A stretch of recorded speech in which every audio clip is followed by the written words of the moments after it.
Scanning for audio. Welcome once again to another Tin Dog podcast. Going to be talking about The War Doctor Begins Enemy Mine, which is the sixth of the War Doctor Begins sets. These are the Jonathan Carley ones, where he's playing the part originally played by blah blah blah blah blah blah blah. You know all this already. You do. You don't need me to bang on about how great Jonathan is, about how much we loved the original story 10 years ago with Jonathan Hurt, and how these are a brilliant reimagining and I just can't tell the difference. I've done this so much.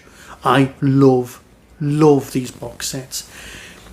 For me, all of the versions of the Time War that Big Finish have done, this is the one that I can most relate to. And yeah, when I met Jonathan at Hooverville, he did call me his biggest cheerleader, because at the beginning I was there and I was seeing how absolutely brilliant these stories were, because they are. The guy's been given a masterclass in acting, and it shows. It comes through in every single performance, and it's his Doctor. It's alright, it sounds like Jonathan Hurt, but it also sounds like him acting. It's a great performance, genuinely. So what we've got is the three stories that make up this box set, which is the end, we'll talk about that in a minute, of the War Doctor Begins set. This is series 6, 3 stories. Hybrid's Choice, Fear Nothing, and Exit Strategy. Now, Hybrid's Choice has been written by the person that plays Case. Now, a lot of people out there, especially in the UK, are a bit kind of, oh no, let's pigeonhole people. You can't be an actor and a writer. Well, you can. And such an absolutely beautifully constructed piece, this first story. It's just, you know, see, for people who like pigeonholing things, and let's face it, we're Doctor Who fans, we often do things wrong. We'll put our hands up 20 years later and go, I was wrong about that. It's too late at that point. So pigeonholing is a terrible disease. We think, oh, they're only good at that one thing. And people are complex, interesting and intricate people. Now, let's put it this way.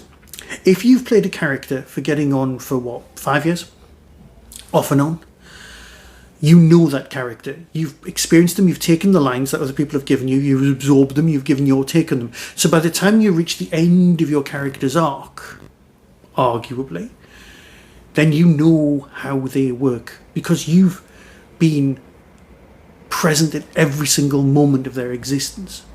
So when it comes to writing a piece that has that character in it, they are the most perfectly situated and suited for producing that piece. And that's what we've got here. An absolutely gorgeous piece of narrative. Here's a synopsis. The War Doctor believes Case is dead. Oh yes, that was a bit of a bad thing at the end of the season. But her true fate may be worse. Embracing her Dalek nature, recruited to the enemy's cause, but serving her new masters is not easy. The Dalek Time Strategist knows that Case's inner conflict and seeks a way to seal her fate forever. This has one of the single most interesting types of Dalek ever, the Dalek Therapist. There are some brilliant lines that you would want to lift and just place in various podcasts and just have them going on.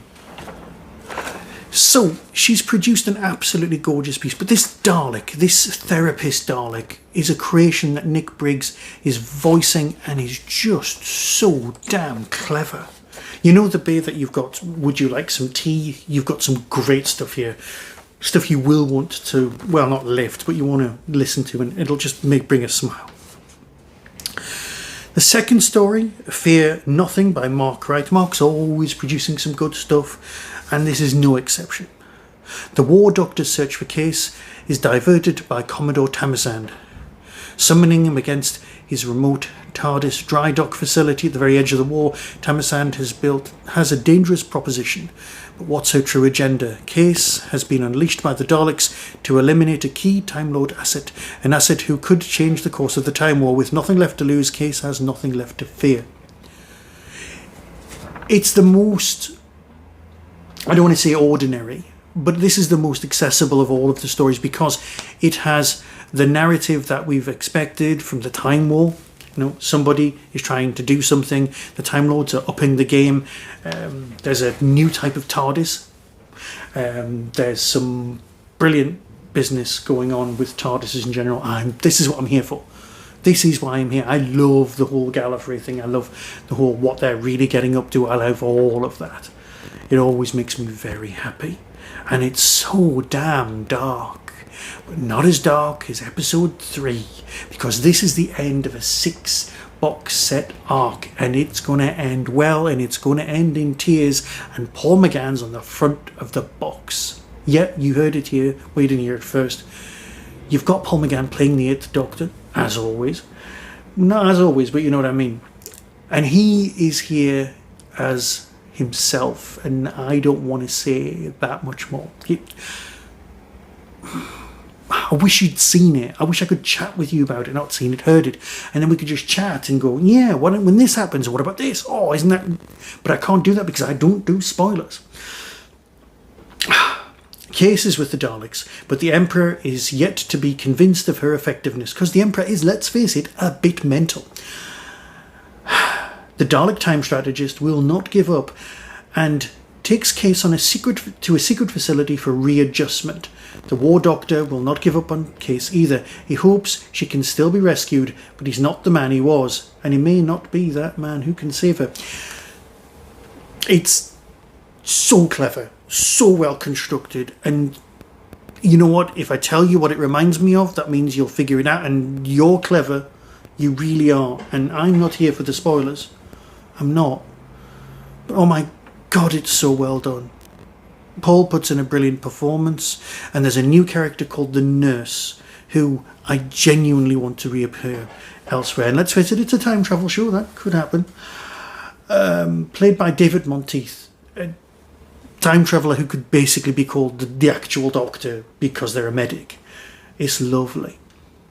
I will miss so many of these characters. And you know what? I didn't realise that this was officially the end of The War Doctor Begins.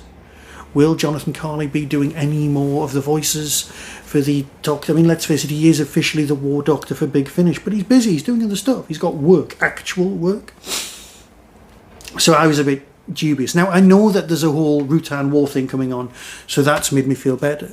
So perhaps, hopefully, for me, there will be more Jonathan in a different range, because this isn't the War Doctor Begins anymore. Let's face it, he is just the War Doctor. No one else is going to do it. And I'm not. Because I was going to do my impression again. And I threaten this every time I do a War Doctor review. But let's face it, I'm just a little bit embarrassed, because he just does it so much better. Here's the trailer, and decide for yourself. And it's not quite what you have in mind. Nope. Sounds too much like a Muppet. Here's the trailer. Be seeing you. The cyborg. Her name is Case. From Big Finish Productions. Doctor Who. The War Doctor Begins. Enemy Mine. You are making excellent progress, Hybrid. Your Dalek siblings are immensely proud of you. A Dalek facilitator. My own personal therapist. For your first mission, you will entirely annihilate Tenacity 4. Feels like what I'm made for. Of course! This is one of the old TARDIS drydocks. Behold the next generation in TARDIS weaponization. The prototype Dreadnought class. But this is abhorrent. A prototype you will command. Berserker mode active. Look out! Incoming! Back then! Tactical! There will be no escape. No! Target locked. I've got you. Here, take my hand. I have but one wish. Victory!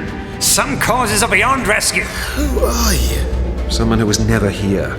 I'll find Case. And I'll remove her from the Time War. Big Finish. For the love of stories.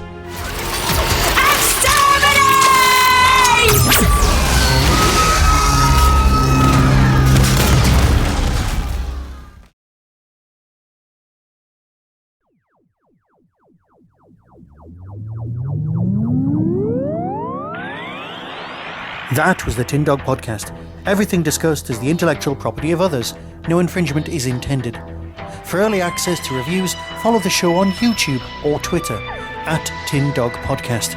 To contact the show, email tin-dog@hotmail.co.uk. The Tin Dog Podcast is a founder member of the Doctor Who Podcast Alliance.